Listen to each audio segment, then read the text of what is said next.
to central Pretoria now, where SABC News reporter Patricia Visagie and video journalist Thabiso Rapakuana are standing by. Let's take a look at the mood and sense of expectation the people there have ahead of the President's State of the Nation address.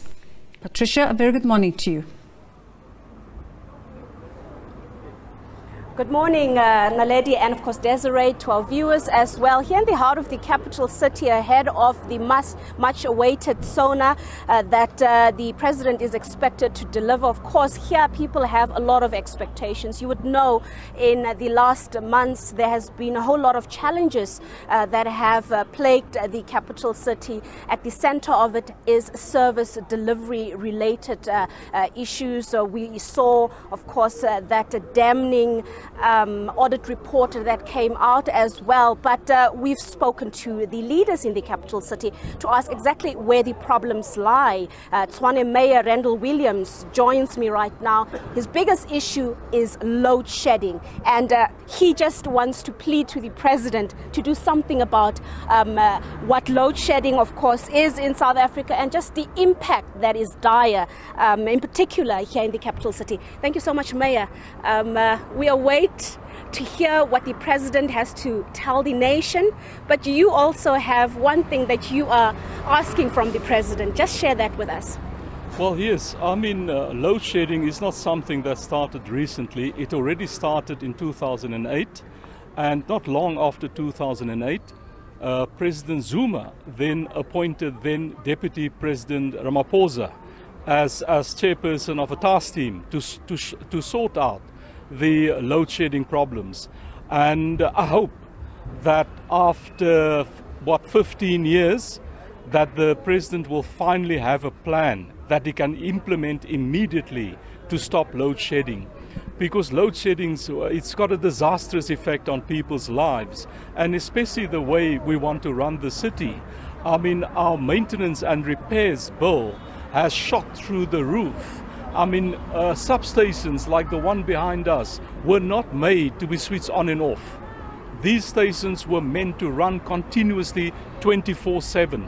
So we've got a problem with damage scores to our infrastructure. We can't provide the necessary electricity to our residents. We now also lately have water problems, because now the infrastructure of Rand water is also breaking down because of load shedding, and they can't pump the necessary amount of water to the city, and the city's reservoirs are therefore also running empty.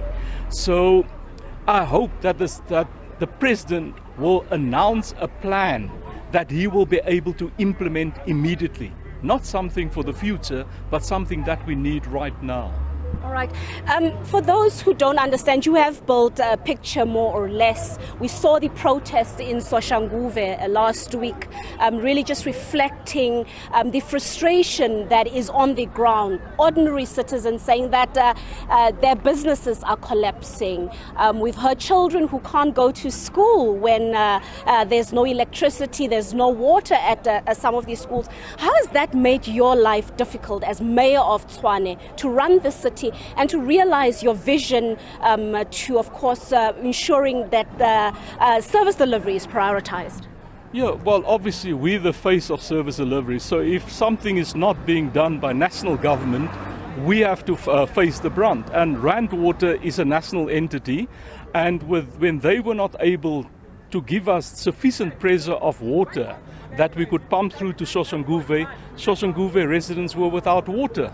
And we then had several meetings with Rand Water.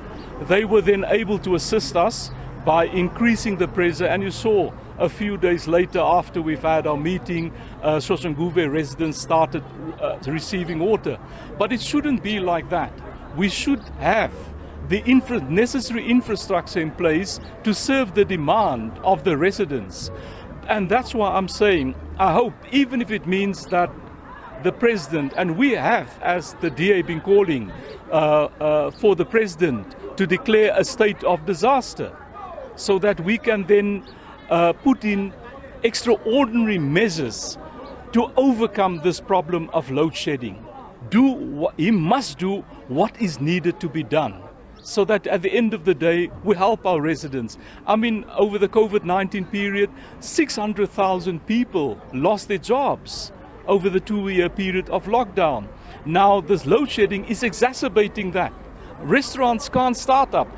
They want to provide services, but then you find during the peak period, when they make most of their money, suddenly electricity goes out.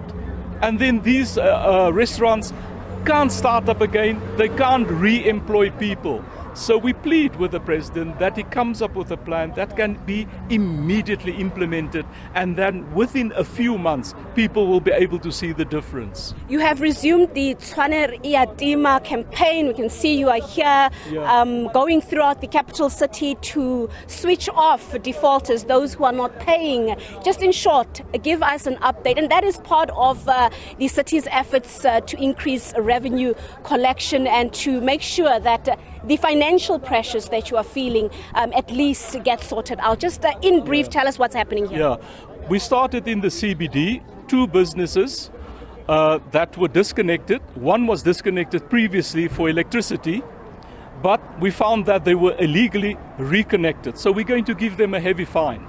So that's the continuous fight. Here as well, we're doing 2 businesses. So totally the 4 businesses owe the city over 50 million rands.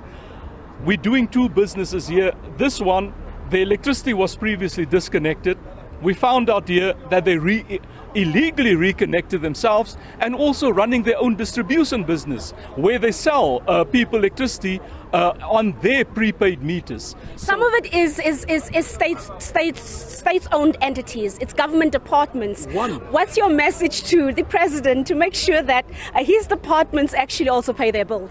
Well, this morning it was a provincial department, the Provincial Department of Public Works. So I plead with the Premier, please make sure that your departments are also paid up, that they pay the municipalities. Because without that revenue, the municipalities will struggle to render services. All right, thank you so much there, Mayor. We hope your campaign does bear the necessary fruits and that people here in the capital city actually start paying their bills. And you've heard what the Mayor is saying, you know, the pressure that stems from the impact that load shedding has on the business of the day here in the capital city.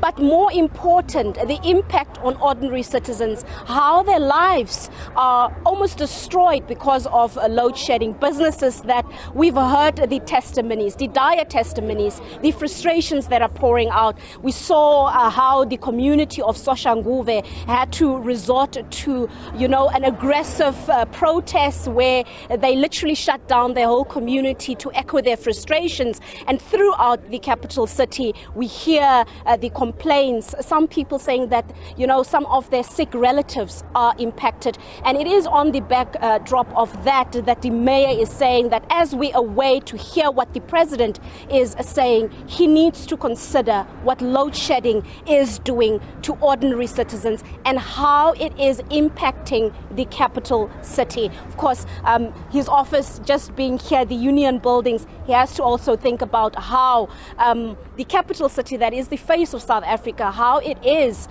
crippled under load shedding. We'll try and speak to ordinary South Africans a little bit later to find out what are their expectations here in the capital city. How are they dealing with situations? What is it that they hope for? We've heard some of them, you know, in the past weeks talking about the impact of crime as well, saying that they hope that the President can strengthen efforts, beef up, you know, resources for police so that crime is at least also dealt with. But we'll hear what are their other concerns apart from load shedding and the crippling effects of crime in their daily life.